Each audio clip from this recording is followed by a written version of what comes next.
The meeting of the Sandy Drainage Improvement Company Board of Directors will come to order. Just a reminder, there is an audio recording being taken for the record. I'm going to just go through our members and just ask for your attendance.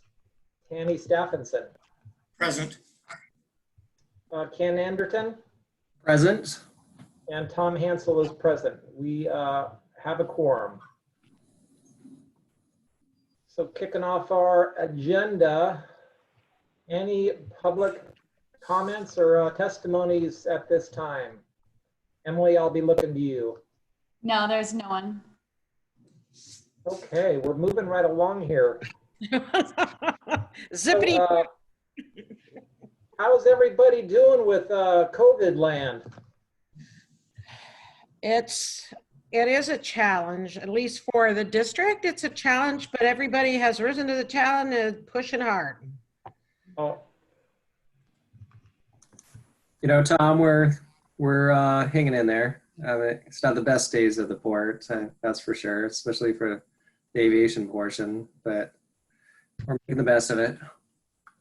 are they having to dip into the reserves, or are they tightening the belt? Long time ago, we got CARES Act money, but you know that will only last so long, and so you know we're down. I think it's around 30 to 33% of normal. Which the good news is we used to have something like 35 aircraft on the ground, and I think the last 3 or 4 are being repositioned to go back into service in the next several days. So it's slowly coming back. It's just until there's a vaccine or a therapeutic, I think it's gonna be tough to start to see that real rapid increase in travel. Yeah, it's the county itself. It's going to play out with business income tax, unemployment numbers. The state will have a ripple with income tax as well. So it's going to hit hard. It's going to continue to hit for some time, unfortunately. Yeah, unfortunately, you know, I think all the local government municipalities and in specialty districts like the port and MCDD and all that are going to feel the pinch at some point in time. Yeah, county transportation, I shared with you this group, they're really taking it hard with the reduction in motor vehicles on the road. Equates to, you know, fewer gallons being pumped, and so that's playing itself out. We've already gone through a belt tightening exercise, and that's just playing out in all jurisdictions. So Amber, I have a drainage master plan update. Are you ready for us? I am. Hello, everyone. Can you hear me all right? Yep, Yes. coming through loud and clear. Okay, great. Good to see all your faces. It's been a while. Yes, we have a couple of updates today. I think we're going to start with kind of an overall project update and kind of move into kind of the CIP quarterly update. So good news is we are getting down to the home stretch. Our staff received and reviewed the final or the draft version of the drainage master plan. That was a staff review internally at MCDD as well as City of Troutdale staff. So today I actually wanted to talk about final presentations to the board and council. If you will see in your packet, there is a update that's titled SDIC Drainage Master Plan, and it has a recommendation for a joint presentation to not only yourselves, but the City of Troutdale council staff. And this was a recommendation that was a creative option that Troutdale and myself and the consultant came up with, not only for a cost savings approach, but to also think about how it would really be helpful for our continued coordination down the road for potential sharing of funding, is to have an opportunity for both agencies and representatives to hear the recommendations together, hear the concerns all together, and so that they can be incorporated into the final draft at the same time. And at that version, I would come back as myself or Bill would bring back that final version for adoption. And knowing that this is kind of hitting up against some scheduling conflicts, this pushes back to either a October or November board adoption of the final draft. That's really due on scheduling logistics with board meetings. So I wanted to kind of mention that and get your thoughts on what about a joint presentation as we come down this home stretch.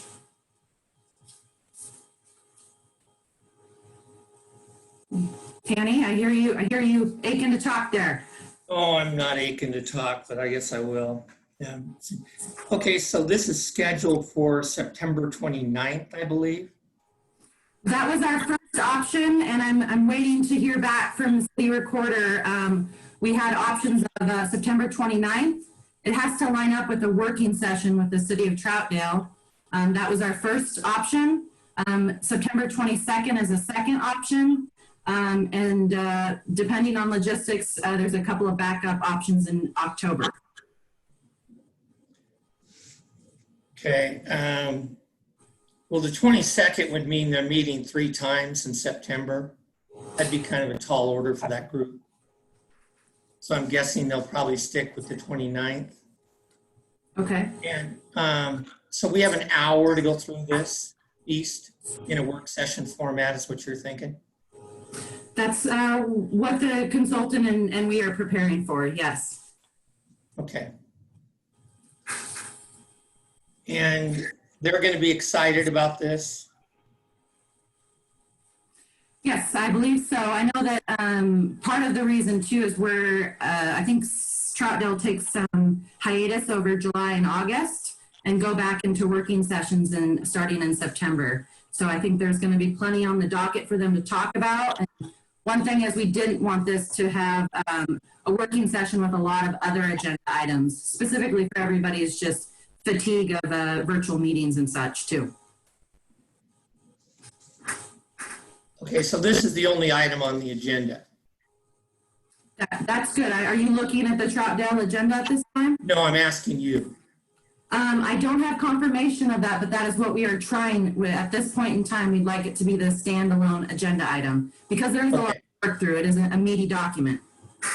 Right, and it is a work session versus a meeting. And the only reason I ask is we have a URA meeting at 7. So just want to make sure that whatever we're going through, we can get it done. We have enough time to get it all finished.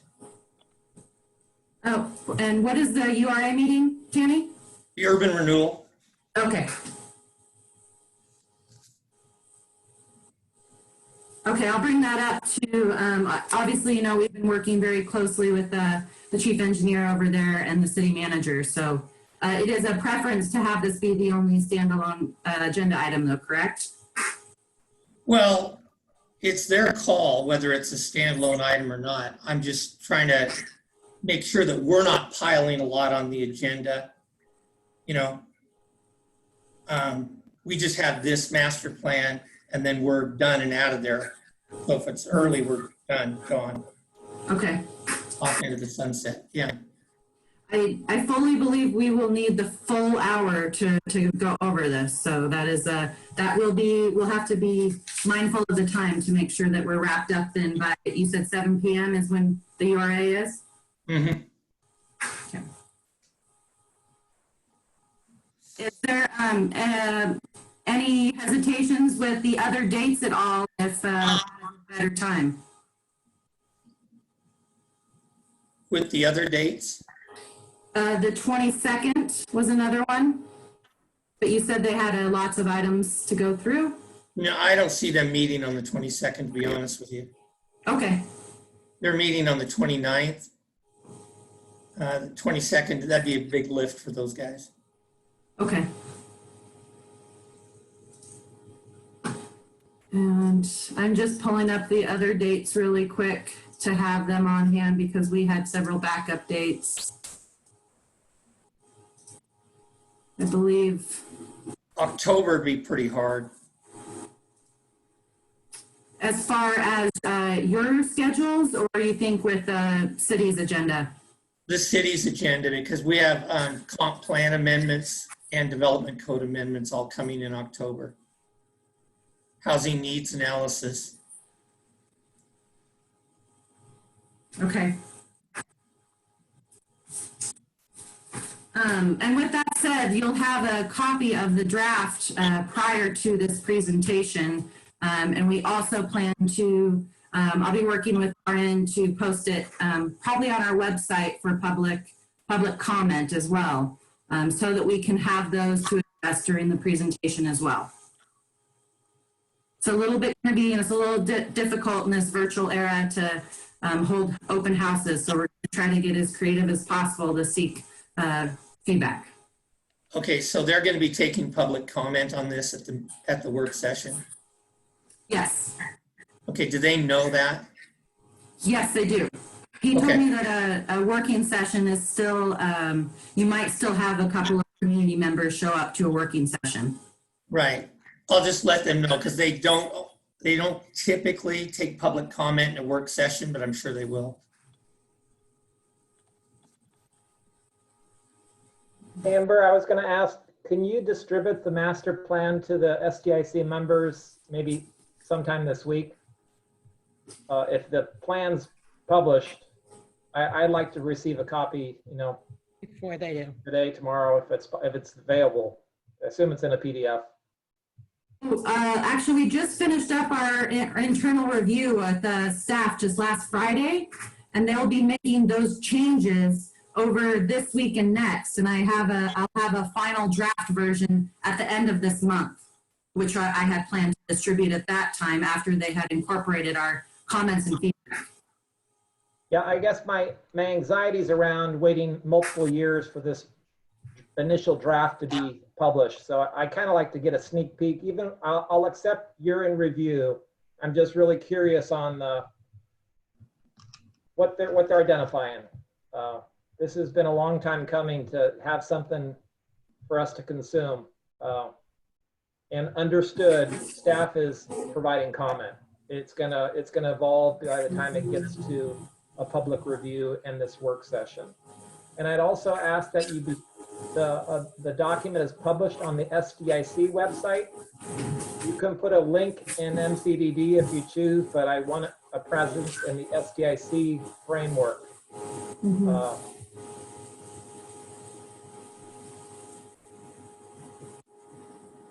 And then once, I guess we adopt, I think maybe it has some longevity on our website under the document library. Maybe it has its own chapter, drainage master plan. Seems fair enough. So, thanks for your work on this again. Yeah, it's been a long time coming, so I'm happy to get this to you guys. So I'll follow up with Emily and the city recorder. It sounds like we have a preference for the 29th. We have some time constraints, and we want to make sure that we have enough time to go over this in depth. Obviously, with the council there, city council is there as well. Is that correct? Amber, I will ask, as we go out for public comment, I'd like to kind of have a understanding of any potential exposure. So we have answers prepared and responses for environmental, social justice, just whatever's out there. I just want to make sure staff is prepared to, this is a work session, so it's not public comment. We're going to be debating this, so. And I think it would be good to have, with that includes just talking points and areas so that we're all working together. So having some talking points at the high level summary would be helpful, I would think, for board members. Okay, and I will be working with Troutdale staff on that, so it's good to know.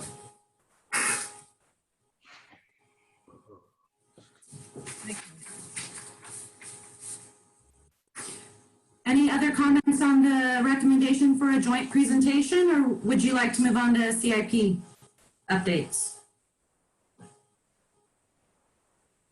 So, Tanny or Ken, are we good with the drainage master plan? Any final questions? No, we're good. And I think that's a fantastic idea to show our partnership with the City of Troutdale. So I appreciate you organizing that. Okay, good. I'm glad you guys see the added value in that. Great. Kind of just segueing, I guess, still talking about the drainage master plan is in the CIP update that you've received probably in your packet. And that would be titled SCIC Board CIP Project Update for the Drainage Master Plan. And this was going to highlight where we are at with the scope, schedule, and budget. So as you noticed in that review, we were able to incorporate some of the initial estimates for the pump station into our future CIPs, but obviously moving forward with a finalized plan that will inform our CIP program moving forward.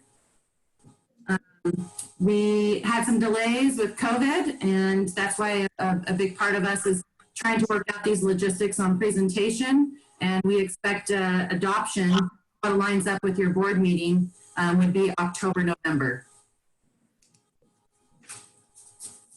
And as you'll see with our budget, we'll show you what we've spent each year starting in fiscal year 17-18, even though we didn't, we were preparing and releasing the RFP in 18-19. And you guys approved a budget of $40,000 for us up this year, and I expect us to fall within. And our risk to the budget has honestly just been the added time with our staff time and such. But the projections are looking good. So Amber, just a question on the handout. I'm only seeing one CIP update on the gravity outfall. Is there another document that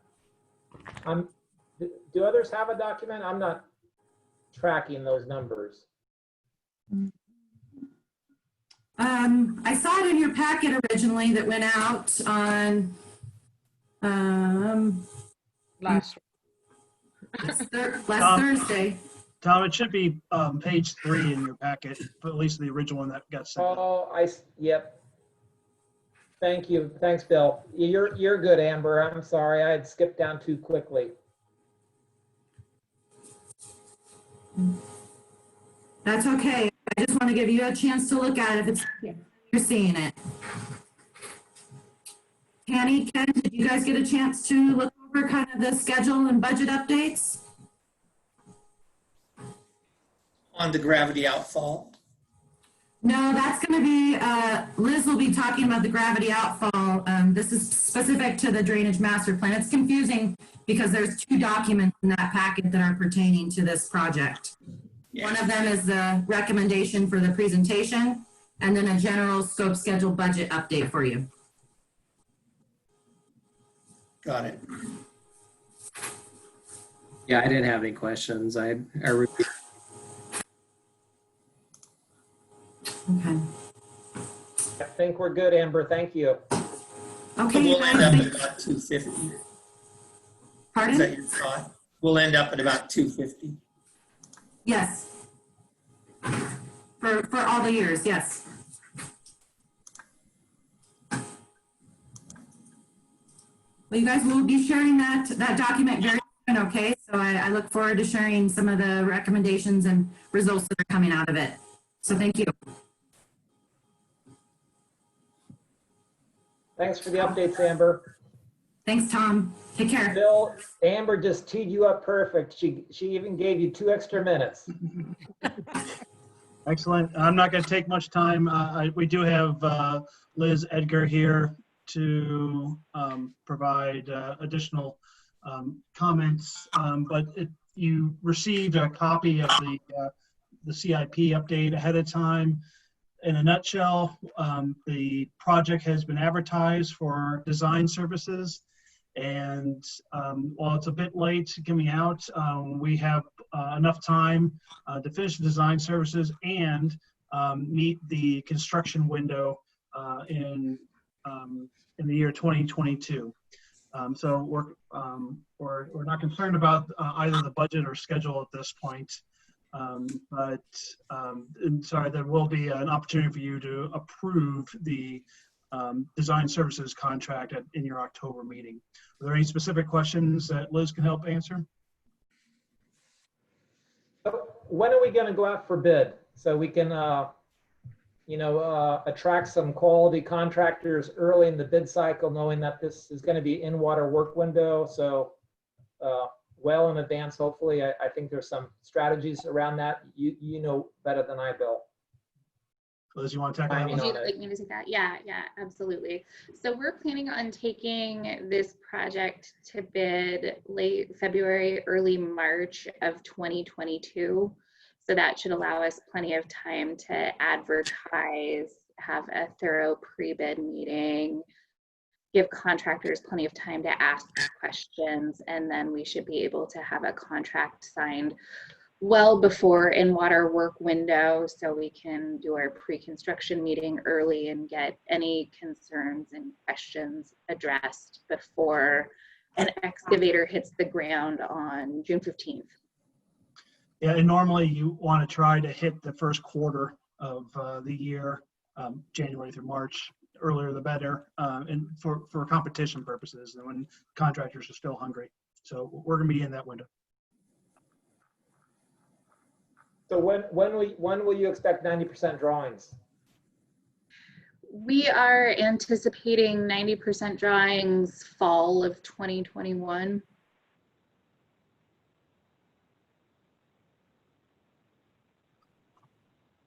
And just for your reference, we mentioned this before, you'll have an opportunity at the pre-design at 30% of what's being proposed, and if you and as a check-in, if you still want to move forward as designed. So there'll be other opportunities to chime in. Danny, Ken, is that an invite you'd like to take Bill up and Liz up on?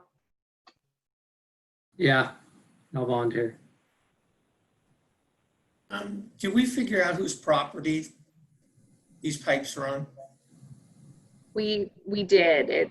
It's a combination of 3 properties, and we have 8 easements that are associated with them, the 3 properties. And so we are doing some groundwork now to see if any of these easements are viable for the outfalls. Some of them are pretty strictly associated with the pump station. Some are just for internal drainage purposes. And so we're both confirming the extents of the easements, and we're also confirming that the language of any which one of those easements will work for this. And if not, we still have about 1.5 years to get it settled between the 3 properties.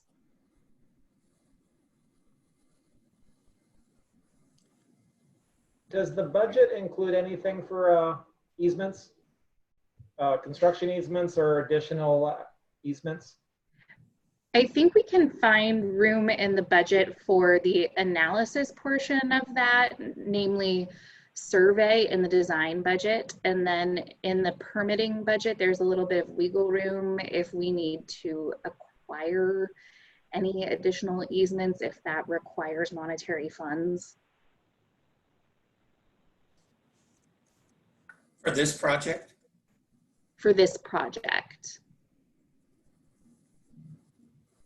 Okay, I don't know. So we would subsidize this project out of the budget, basically? If some of the groundwork isn't easement in place? acquisition would potentially be subsidized if there were costs associated with the CIP budget for this project.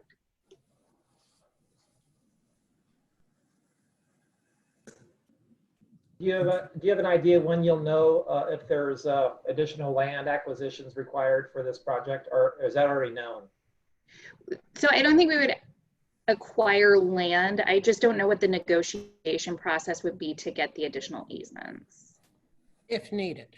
If needed.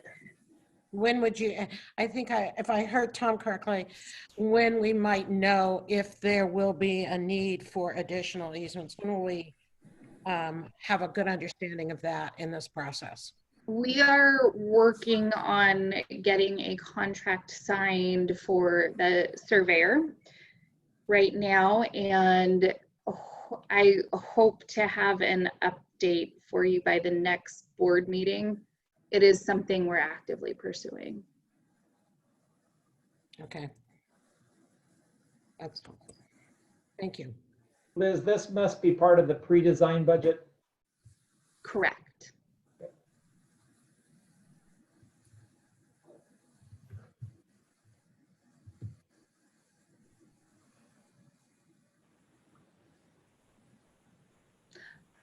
Tom, I believe your mute's on. Sorry. Do you anticipate the need for any pre-quals for contractors who may be performing this work, or is this pretty routine activities, or is this require any certain competencies that we want to ensure? I would favor pre-qualification because of the in-water work nature of this project. I will seek input from our design engineer and from the board if you're interested in providing that input as well. I can't provide any meaningful input other than just trying to be cautious that we hire the most capable and competent and affordable person, a firm that we can find. So inspection services for this, will we have to contract out inspection for this work, or do we have in-house expertise? We do not have in-house expertise. The inspection is also going to be designed by the design engineer. And so depending upon the scope of the design, it is possible that we might have to take it out for bid if it is over a certain threshold in cost. If it is under a certain threshold in cost, we can use one of our on-call inspectors, pipeline inspectors, to do the work for us. Is there any federal permitting that's required for this? For the work itself, and if we do any inspection that requires more than a diver, there is a likelihood that we would have to get federal permitting for that as well. Okay. I know for our own projects, we're seeing some delays on the federal side, so. We're getting started on the permitting immediately at our kickoff meeting. We're going to start off permitting at exactly the same time as pre-design. So we're hoping to avoid any surprises. That should allow us a year and a half to get permits. Knock on wood, that's enough.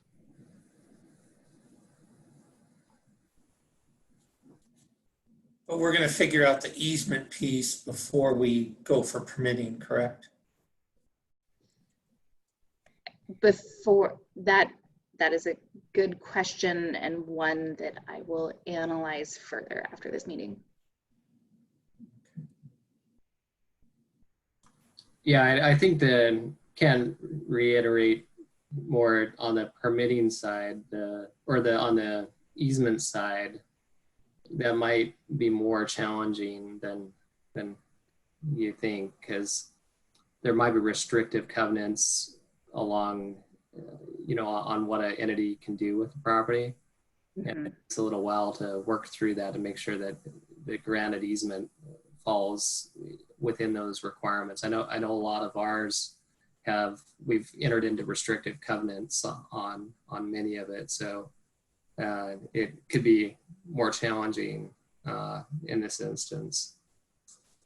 The easement question is definitely on our mind. And we really still want to do this, right? Yeah, so, yes, we do. We want to at least get through pre-design and give you the information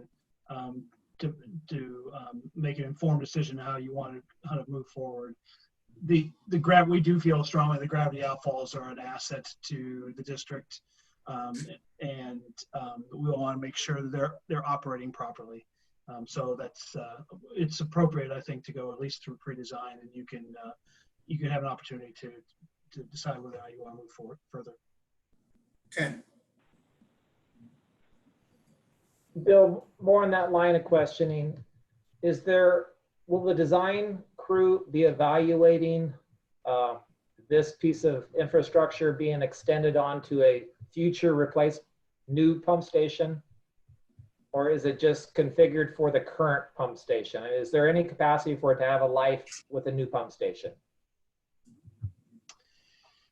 Yeah, you'll hear a little bit more about what the ideas are for a new pump station. They're current in the meeting later on this month with the Corps of Engineers. In a nutshell, they're looking at the options to relocate the pump station to a different bank of that water body, sort of around the corner, if you will. So the answer to the question is it's the new pump station construction process should not affect the gravity outfalls. So they're not quite independent of each other, but the risks are very low that whatever we're proposing now is going to impact the construction of a new pump station down the line, or vice versa.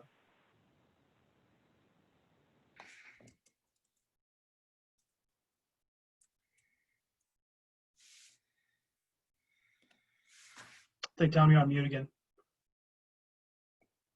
I think we are through the CIP update, or is there more to share, Bill? Just those two projects. Yep. Liz, thank you so much for the update. I don't know if we've met before, but I don't know, are you new to the MCDD team? Yes, I am. I'm the new engineering staff that was called out in the report. Oh. Yes. Are you new to the Portland area, or just new to MCDD? New to MCDD. I was with Sunrise Water Authority for 9 years before I joined the MCDD team. I was serving as a capital improvement engineer there.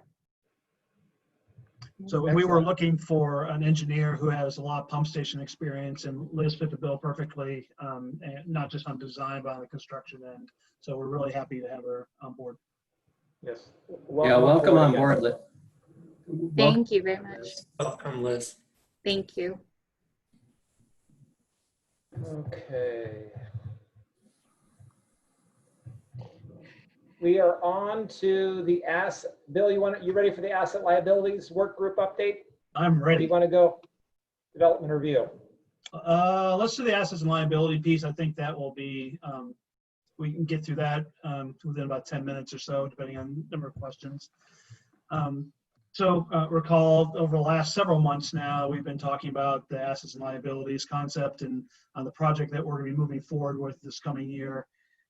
At your June format meeting, you and the other boards agreed that a board working group consisting of 4 members, 1 from each district board, could be formed and provide input and information to staff in preparation of materials that would be presented to the full board, not only your board, but other boards. And so since then, we're moving forward as before we convene that board working group, we thought it'd be appropriate to put together a draft charter for that working group. That information is found on the last 3 pages of your packet. And what I was hoping to do here is to go over a high-level overview of that charter, assuming you've had a little bit of time to glance through there, and get some initial input from the full board. And then we can collect that information along with information from the other boards that we've presented this to, make some adjustments, and then present the revised version to the working board when they convene to finalize and sign. So the intent here is get feedback and for the working board to understand what they're committing to and what their larger goals are. So on page 10 of 12, at least in the packet I have, is the start of the charter. The mission and purpose statements should be very familiar to you. It's most of that language is from the PowerPoint slides that you've seen over the last couple of months. The committee authority deals, for most part, the working board has authority to review and provide feedback and direction to staff how to present and what to present materials to your full board, excuse me, as well as other boards that are interacting with this asset and liability project. The next section deals responsibilities and outcomes. There are 10 bullet points in here right now, and it covers a variety of topics of what this working board will be doing. It helps refine and implement the strategy for this project. It talks about processes to evaluate options we come up with, the staff come up with, provide some guidance for staff on materials that are presented to that working group and ultimately to the full board. We're hoping that the representative from on that working group could help introduce material during the upcoming board meetings as appropriate, to work with staff in conjunction with us to present the material. Of course, they would also be looking at the initial drafts of any deliverables that we'll eventually be giving to the boards for a full review. Their input's going to be invaluable because they have a good sense on how their own boards react to information and the best way really to present that information to make the board meetings effective. The last bullet references a suggestion on how this working group would make decisions, and it's by consensus as opposed to a unanimous vote or majority vote or some other option. But that's again up to the working group to decide how they want to act. We have made or heard feedback from other boards that another bullet in here is going to be important to make a link between this work and what the new urban district board is doing. The timing isn't quite, as you've heard before, isn't quite in sync. The urban district board will be doing a lot of orientation work over this first year, and they won't be talking a lot about rates or other financial structures or tools, but they'll get their feet wet a little bit. But to the degree they have information that would inform your board, we'll try to incorporate that into recommendations that comes out of this work. So the remaining sections of this charter are basic information about timeline, membership, some references to the statute, as well as a preliminary schedule. So that's an overview of what this entails. And if you have any thoughts or questions on how this could be refined in your vision of what this working group should be doing, I welcome those. I'll open up for questions. Just one. I noticed we reference in here providing feedback and strategic guidance and things. Now, is this group going to make a recommendation that comes back to the full board? So yes, in conjunction with staff and the consultants that we have, we will be hiring to make that recommendation. I would imagine, Tanny, that the staff would develop some material, present the draft of that material to the working group ahead of time, and ahead of their meeting. At the meeting, they can deliberate on about what those initial recommendations would be, adjust them accordingly based on your input, and then that revised version would then be submitted to the full boards. Perfect, great. Thanks.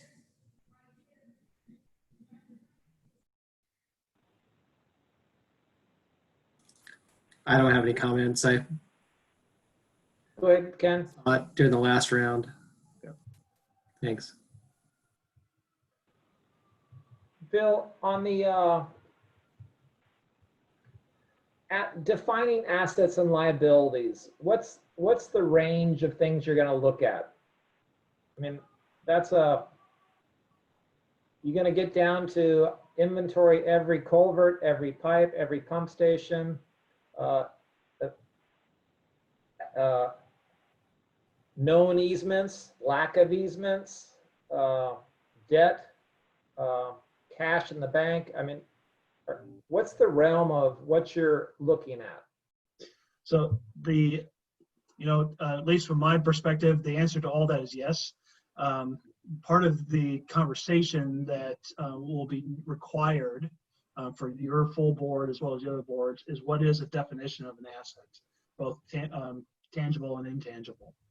We started that conversation last month, and we had some great questions that came out of that conversation. So we'll take that and when we're ready to present a little more information about that, I definitely want to get to a point where your board and the others feel comfortable of what an asset entails, either financially or what the boundaries are. And just as important, I think, as Mr. Sheets had noted earlier, if you set those boundaries, what's not considered. Yeah. So you know what the difference is moving forward. And it's defined. Everyone knows, and everybody agrees to that. So can you incorporate that into the charter? I mean, so you kind of put some bookends on here and. Sure. So to help, so are you asking that I add some information about that the working board will help define a recommendation for an asset definition? Yeah, I guess I just kind of want to know what's in and what's not going to look at. Yeah. Because if you're hiring consultants, we don't know, what are you hiring to look at? I mean, we have to have kind of a clear list of what we're asking them to evaluate, or we're hiring a consultant to help us develop that list. It's more of the latter. Right now everything's on the table, and then the question is how far in do you narrow your boundaries, and that's what the consultant will help us do. And that's one other thing that's not in this bolded list. It had been a recommendation from another board member from another board that this working group would also have a chance to take a look at the budget and any draft contract for those consultants. Yeah, because we have to look at obligations and assets, as it's always been. Mhm. And defining that with assistance from outside who has experience in working with public assets and liabilities will be critical as we move down the road. We do have a list, we have an inventory at this point, which was shared with you all at the last meeting. That's our starting point. And we will continue to fine tune, develop a process for valuing each of those. And that's part of the process.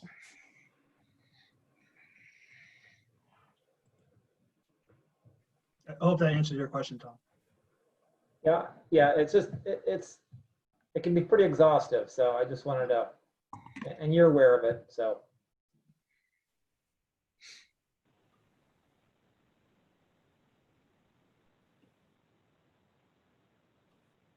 Ken, Tanny, any final thoughts? I don't have any.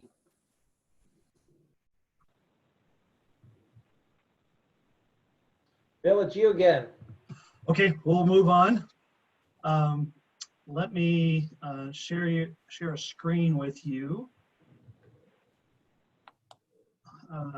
with regards to the development review program. There we go. Are you able to see that slide? It says Development Review Program up. Okay. So what I'm doing here is giving you an update on this program that was revised back in April of 2018. We have some recommendations regarding technical standards, as well as some changes, potential changes to the fees, and an idea about a potential fee waiver program. So that's what's covered under this overview. At the very end, I'll talk about what we've done about public communication and outreach we've done with developers as part of this program. So you might recall, for those who are part of the board, I think all three of you were here at the time. In 2018, your board and the other three special district boards approved and adopted an ordinance to revise the existing development review process at the time. And in that ordinance, it addressed technical standards of what the reviews would be based upon, as well as what the fee structure would be. In that process, those ordinances was a culmination of almost 2 years of work of staff, as well as some working as a working board group and some community partners to come up with those recommendations that were part of those ordinances.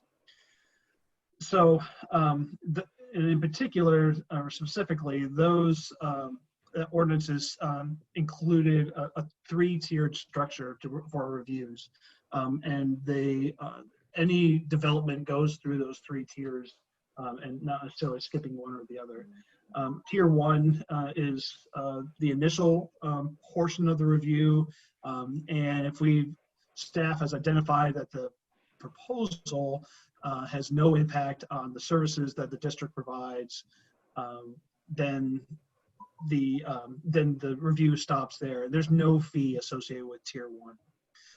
If we note that the work can overlap the services we provide, or the work that the assets we maintain, we elevate that project into a tier two review, which is more detailed. And for very specific instances that are listed, the review can then be elevated to tier three for something that's fairly complex. An example of a tier three project in your case is one that's just finished, which is the Georgia Pacific improvements to their power poles on the Sdic levee along just west of Sundial Road and north of the BPA property. They're going to be replacing some of the poles on the levee and near the levee. And because of that, it definitely required the poles went into the original design prism of the levee and required a fairly intensive review from the U.S. Army Corps of Engineers. So that's an example of a tier three.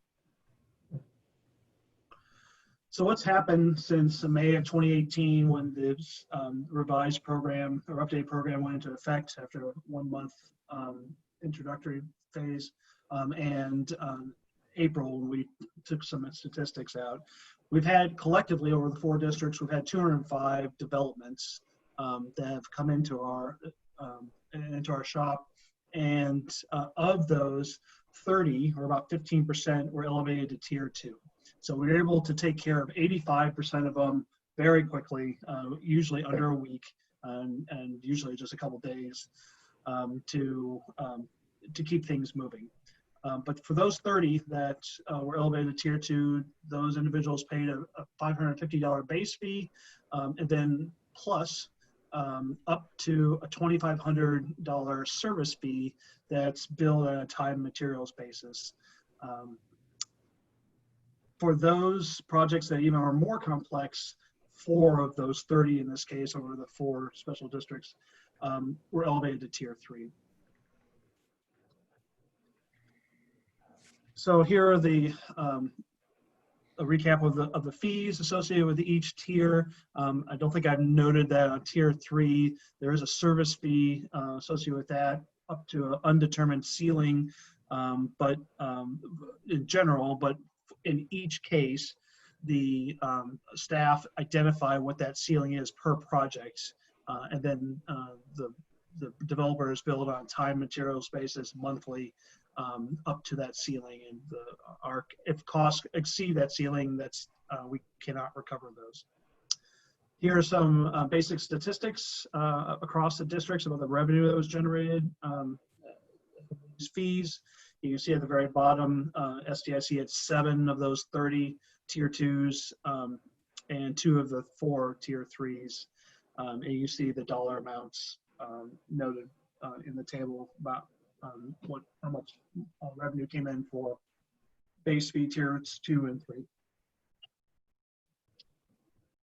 So recall the ordinance focuses primarily on 2 things: 1, technical standards, and 2, program fees. On the technical standards side, we used the U.S. Army Corps of Engineers, or referenced the U.S. Army Corps of Engineers document to identify what the technical standards might be for when any properties are dealing with the levy system. At that time, we hadn't encountered, at least current staff had not encountered situations where utilities wanted to cross the levy prism overhead with new lines, but we have since then. And as a result of that, we'd like to add this additional standard, which includes a clearance, a minimum clearance over the top of the levee system. The 35 feet is based upon the top reach of MCD's current excavator, largest excavator, which is 25 feet, and add another 10 feet on top of that, which is the minimum separation that OSHA identifies for lines that have under 500 kilovolts. So collectively, that's 35 feet. So let's move on to the fees that are being proposed. Adjustments to the fees are being. Hey, Bill, quick question on the 35 feet. Yeah. Do you anticipate any pushback from any utilities with that? No. I can see the high transmission lines, but you know, communication lines, etc. Yeah. I haven't yet, Tom. We've had 2 situations like that. I think 1 each with PGE and Pacific Power, and we have not had any pushback on that yet. I can see, I mean, like the telephone or some other lower line communication lines that could be more of an issue for that utility. But honestly, that would be a hard conversation with us because we're more concerned about safety of our crews. We're doing O&M work and flood fighting. Short answer is no, I haven't seen any feedback. And if they did, I think they would have to have a pretty good reason why they'd want to have something below that. So if we adopt this new standard, I just hope that we at least solicit input from PGE, who's, you know, the utility provider in this area. Because I know they had utilities going over off of Sundial, I know, near the storage facility on the east side. Or Graham Road, excuse me. That's correct. And in fact, so it's an excellent point. I will make sure to loop back through my contacts at both PGE and Pacific Power. One of the 2 instances where we've had this happens is with PGE at the MCD SDIC cross levy. Their project was recently approved to update their transmission lines from the Blue Lake transmission or power center there off Marine Drive to go westward. So that particular project was an issue, but the point's well taken. Thank you.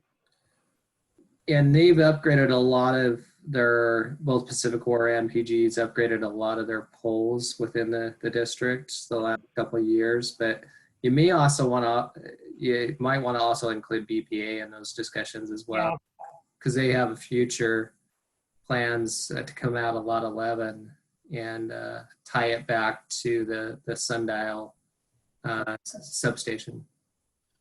And Ken, if I need a contact at BPA, can I circle back with you? Yeah, you can Thank you. talk to me. He's retiring, but I think probably now is a good time to talk to him and find out who's who he's passing the torch to. Okay, I appreciate it. Thank you. And Bill, I might have missed it, but this is for new installations. What about current non-conforming? Is this just, how Yeah. does that work? Yeah, it's on a case-by-case basis right now, Tom. We haven't encountered those yet, in parts because we haven't been doing any major work near power lines or floodfighting situations. When they do happen, I know we have our very close contacts with our representatives at PG and Pacific Power, and they'll de-energize the line when we ask them. And under emergency conditions, I'm sure that could happen. I just don't know. I haven't thought about how to deal with existing situations where this might be a problem. I think that will be a question from the utility providers. Are you gonna give us a ticket for non-conforming, or at such time as they do repairs that then they lift it? So that's a policy decision. Are we gonna force them to increase the height of their poles, and do we have the authority to do that? I'm sure we don't. Yeah, that's a question I think maybe for another time, and I'll make sure Hong is looked in on that. Yeah, we'll circle back with that. Just making some updates. Okay, any other questions about this slide? Program review fees proposal. What we're suggesting, based on our last 2 years of collecting data, is that we make no changes to tiers 1 and 3. Call tier 1 has no fee to complete that work. Tier 3 requires the developers to agree upon a ceiling of expenses based on a time and materials basis. So if we finish the work, review work that's below the ceiling, they wouldn't pay any additional amount. So no changes to either of those tiers. The base fee is currently at $550. We've noted that the expenses have outpaced revenue. And because of that, we're suggesting an adjustment to that base fee. The reason why the expenses are higher is because this is a phase where staff has to examine whether or not the development needs to go into tier 2 in our process. And most times we can keep it within the 550, but there are more complex situations where sometimes it's a gray line. We want to make sure that it's worth the district's time to review that proposal. And so on occasion, it takes more effort to collect some baseline information. So an adjustment in the base fee is one proposal. The other proposal is to change the way we handle the tier 2 service charge. Currently it's that time materials approach, but what we're proposing to do is change that to a flat fee of about $1,500, $1,510. And expenses for the most part are tracking revenue. Sometimes there's a couple of projects that go just above $2,500, but that's the max we can charge. And in those situations, there's no justification to elevate it to tier 3 because it doesn't meet one of our criteria.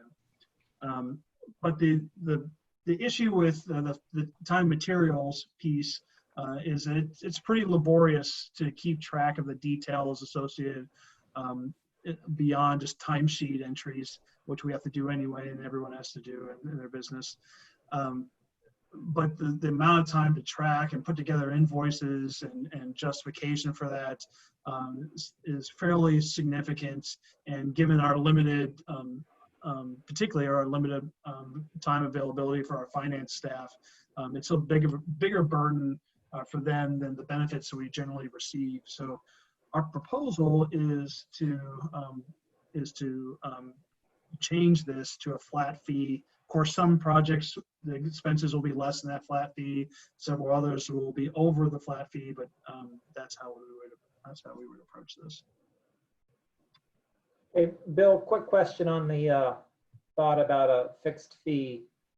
So the value of tracking your time allows you to monitor your potential for cost recovery in the future. So as time progresses, you know, all of a sudden staff's time starts to creep up, but how do you, what mechanism will you have in-house to kind of monitor your time and your investment in this tier 2 activity? So if you don't have if you don't have a time tracking or some mechanism to assess in the future, we may need to, how are we going to adjust the fee from 1510 to, you know, 1610 or whatever? Yeah, that's an excellent question. I'm sorry if I gave you the wrong impression. We still track time per project, and we would do so moving forward. And so for project A, we may spend a total of $2,300 collectively. In project B, it'd be $1,300. And so we'll still be able to do that with our accounting system, but it's the additional work beyond that it's laborious to generate the invoices and make sure everything is enough background material is available. So to answer your question, we'll still have that ability with our current accounting system to do those analyses. It's, Great. Thank you.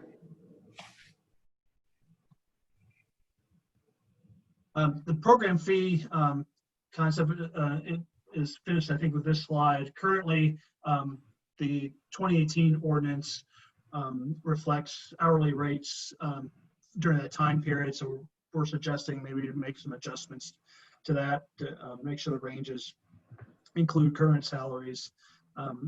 It's important to note that and it's appropriate at the time, that we were focusing primarily on the permitting process up to permit issuance. And that was, I feel that was the right approach. But since that time, what we recognize is on occasion, it doesn't happen very often, but on occasion, we do work during the construction phase of the development.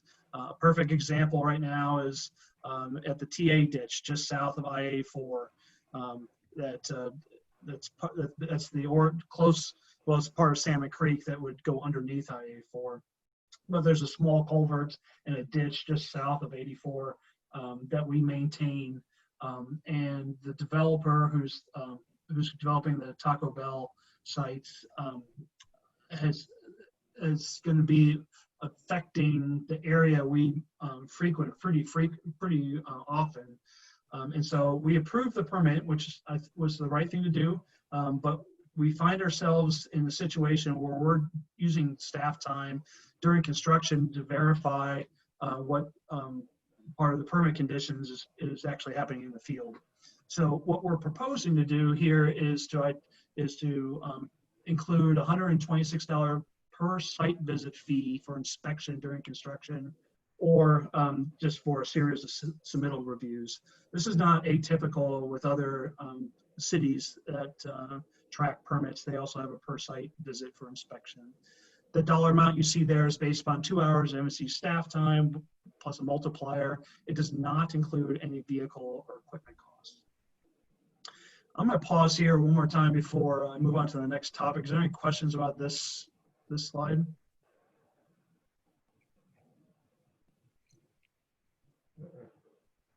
Okay, we can always circle back at the end as well. So those are the two major components of the ordinance. An idea that staff had and wanted to share with you is the possibility of adding a fee waiver as part of this process. Many local utilities have a program that's required by federal law and as well as state to offer low-income waivers. I know that's a number of those low-income assistance programs are offered through the Oregon Energy Assistance Program. But this is something that this board might consider as an application for diversity, equity, and income within the development review process. If we go down this path, we would have to understand and clearly specify what is defined as low income, whether we use the U.S. Department of Health's poverty level or some version thereof as an example. But that would have to be clearly defined. But also we'd have to define how, if an applicant is in that position, how can we verify that? We certainly don't want to be in a situation where we want to accept any documents that include social security numbers or other private information that's protected by law. But we will want to have some paper trail to say this application, this waiver was proposed, and the supporting documentation agrees with that. So how could this be implemented? Well, one, it could be just a categorical option where the person would be eligible based upon the documentation provided. And as an example, they can provide a document that they're already participating in a low-income program that's a part of one of the utilities in the area. In addition to that, or an alternative to that, was you could create a fee waiver request form that would cover not only low income, but also other elements that your board finds would be of value to the community, and thus are willing to waive the fees associated with development review. So what might that be? This could include things like the purposes are stated in ORS 550, the new urban district legislation, such as diversity, equity, and income, and inclusiveness. It can include environmental health. It can include advocacy to promote education of Native American culture, and other features like that that are listed in ORS 550. So it wouldn't necessarily, the waiver potentially could be given not just necessarily for low income, but for a project that advances other, some other criteria you define. I think about a project that the port put together not too long ago, well, actually maybe a couple of years ago now, where they installed a new interpretive sign just south of the Troutdale wastewater plants, next to the trail that goes up onto the levee, and it talked about Native American culture in that area. So that may be an example of something that could be waived. The fees itself could be waived. We'd still need to go through the development process. So finally, so how would this be funded if such a waiver was offered? A couple of thoughts could be increasing the flat fees that are associated with other developments, and so that's how you'd recover the money. That would have to, you would have to assume that one or two waivers would be granted each year, so then you can adjust the fees accordingly. The other option could be just using general assessments to cover the fees for that purpose. So this is more food for thought, but I'm offering this to you today in hopes that you can provide some feedback about the fee waiver concept. My last slide here talks about public communication. What have we done? Hey, what Bill, do we keep? just let me, Ken or Tanya, you have any questions on the equity piece or the social economical? Maybe a comment. We don't have a lot of residential applications in SDIC. And so I'm kind of thinking if you can afford to develop, you can probably afford the fee. And I do struggle with charging X person more so I can charge Y person less.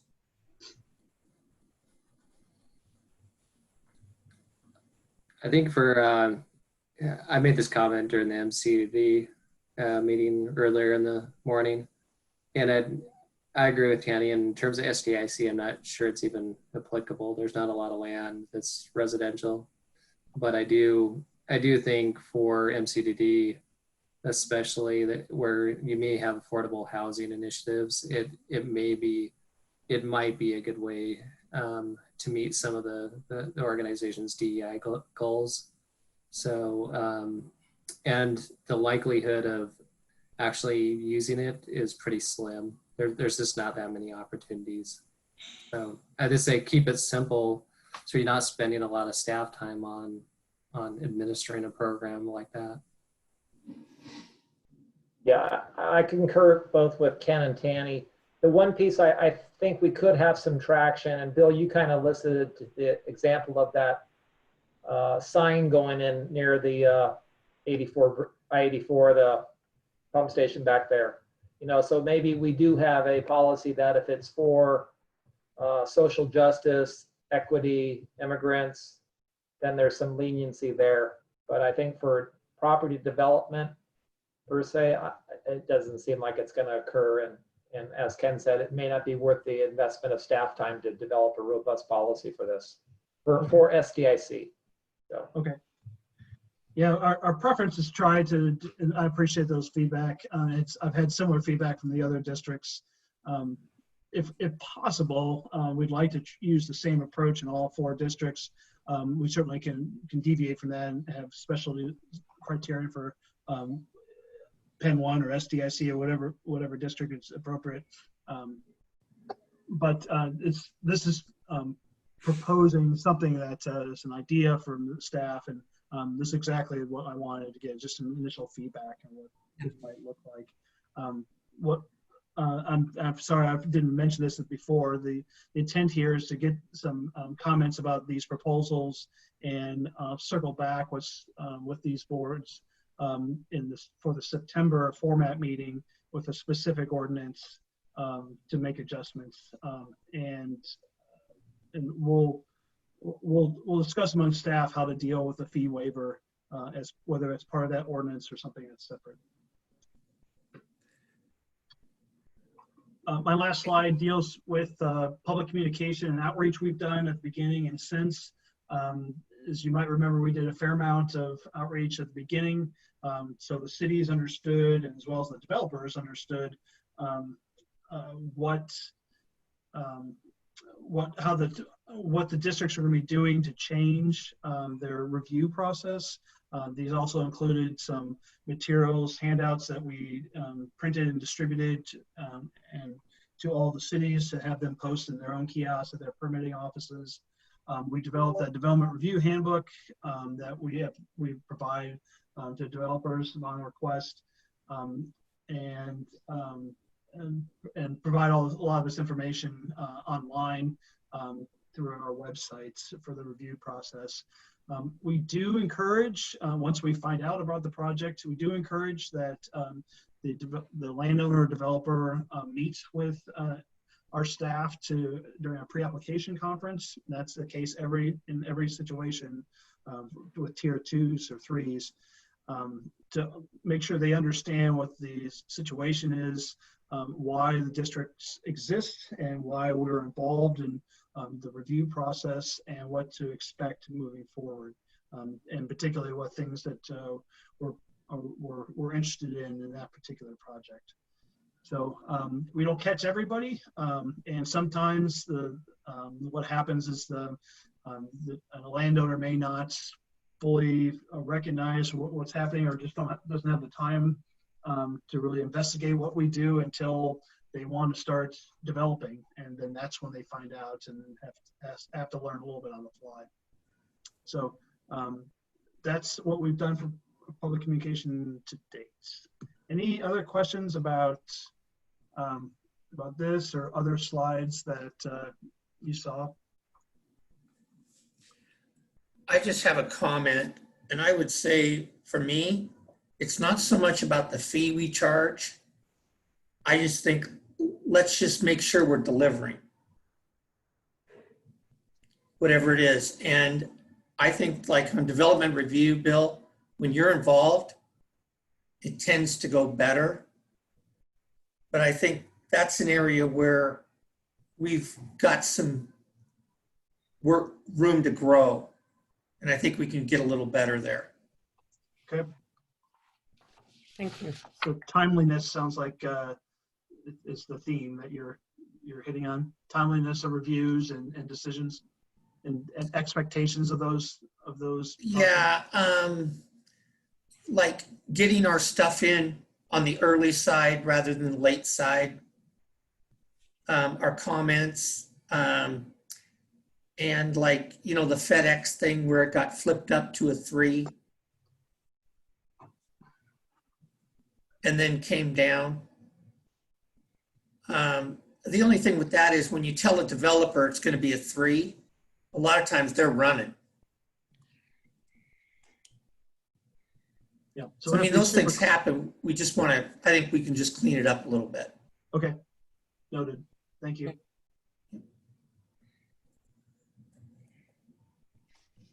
Bill, do you do any check-ins with Troutdale yourself, just kind of process improvement? You know, how's it working? Yeah, honestly, it's been hit and miss a little bit. I haven't done it consistently, and that's definitely, just like Tammy suggesting, that's definitely an area for improvements. I don't think I've done it annually yet, but it should be done. I think that's an excellent suggestion. And it's tough right now. We moved a planner to community development or to economic development position. And then our Arini is expecting. Oh, okay. So What's that? she'll be out for a little bit. Yeah, so it's going to be kind of a little interesting department there for a bit. Yeah.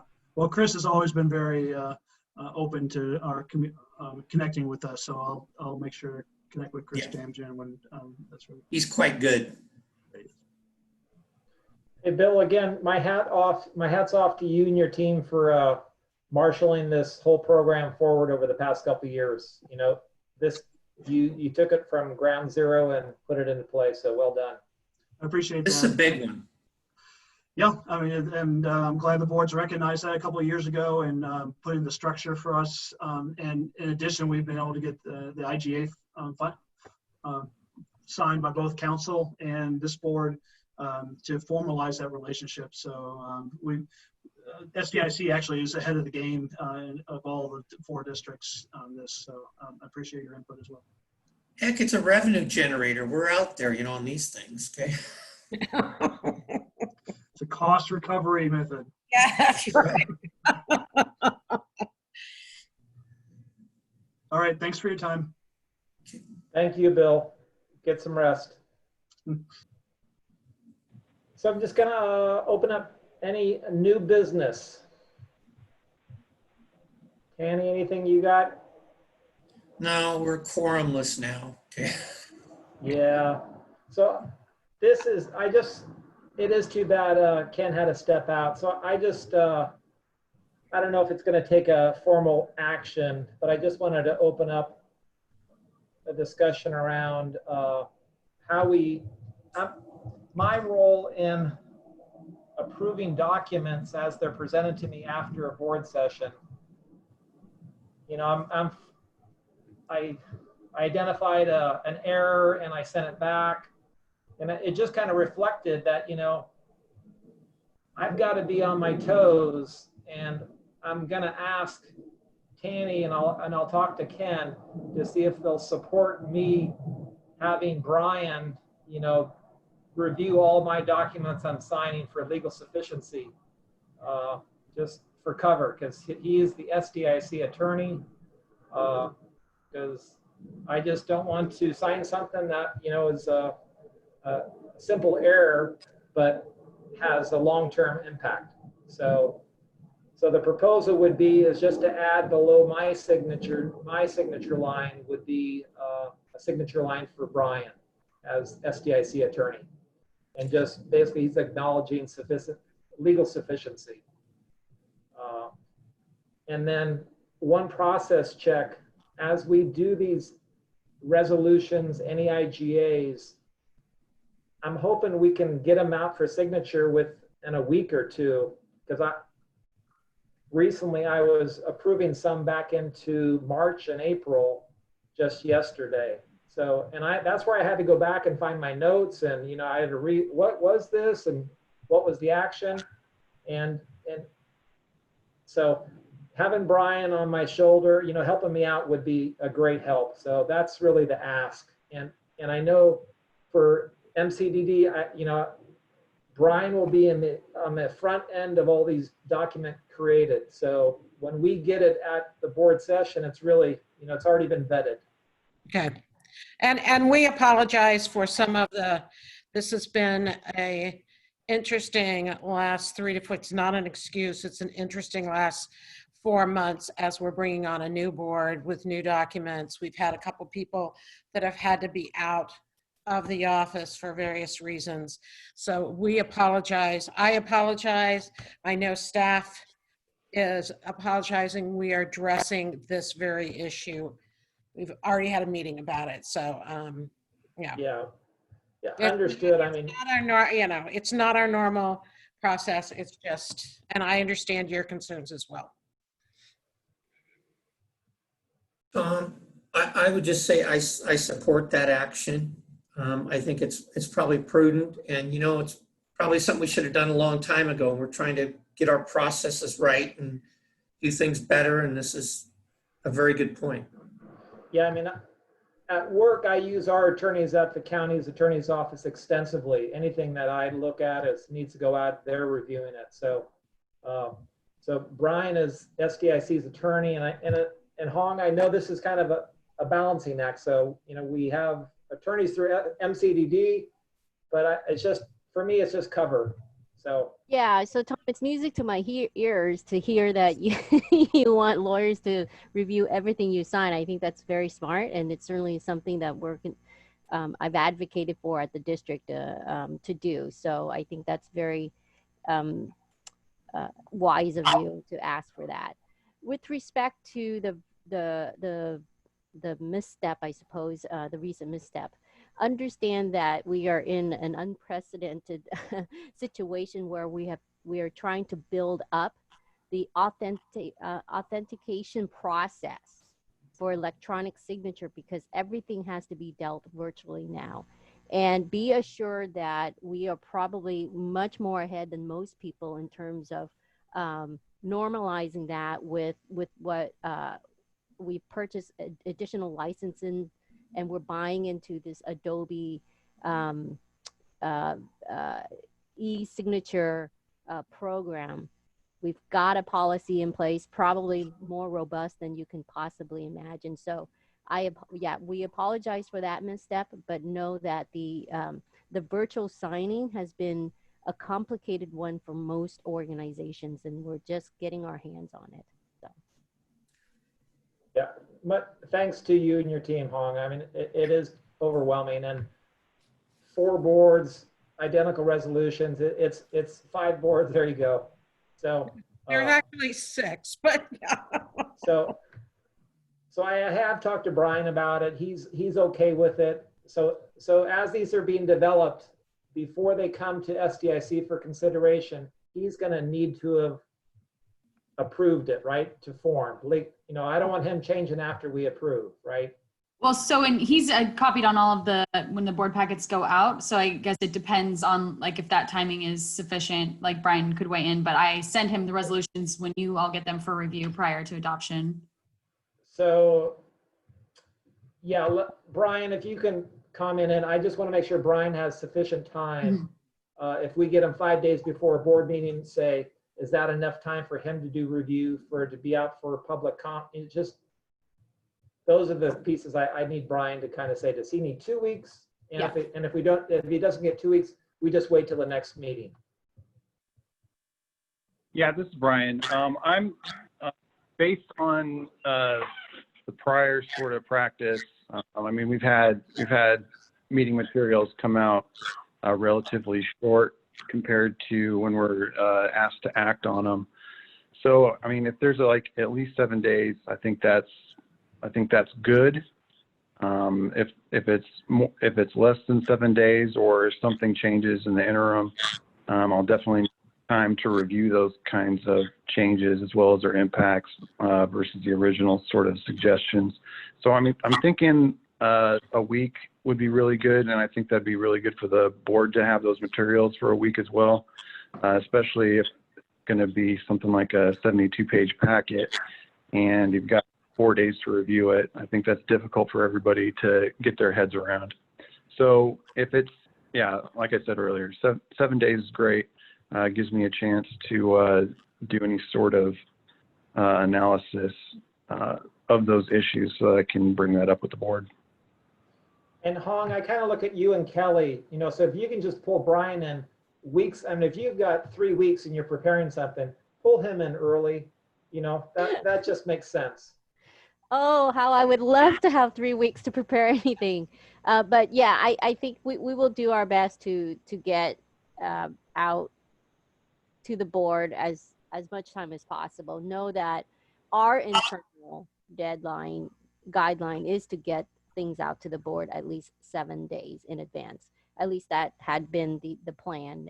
But again, with 6 boards and you know, it's just a machine turning meetings over meetings. So we'll do our best. But Yes. I hear now a request to engage Brian earlier, at least in the drafting portions of Yeah. at a bare minimum, anything that the board needs to approve on. So resolutions, draft contracts, motions. I'm not hearing that there's a need to engage him too early or need his prior review for like updates.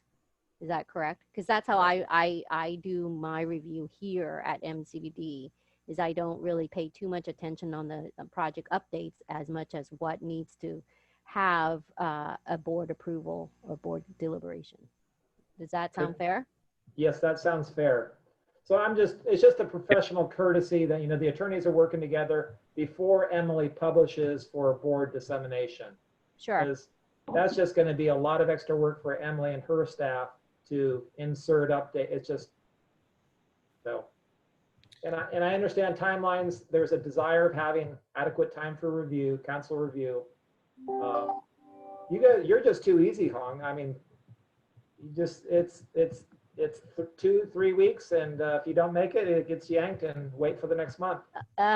Yeah, well, I am too easy, and you're right that I think I like the idea of all district documents having some sort of legal sufficiency sign off at the bottom. It's definitely something we need. Appreciate it, Tom. Yes, thank you. So, any other items for discussion? The only thing I want to raise, this is Peggotty, is you will notice that we have set up, I know, format meetings for the next few months. The reason for those meetings are set up because this is an opportunity in executive session for the boards to talk one-on-one with a Corps of Engineers on specific issues that they are addressing that are not open for the public and is not being discussed by the public, but giving us an opportunity to ask questions and potentially guide some issues. So I just want to give you that as a heads up, and that I strongly encourage board members to ask questions and get clarification, because what it's going to do is provide you all information as questions may come up when the next draft of the document, which is anticipated to be in October, will be available for the public, and you'll have had a chance to be ahead of that with your information.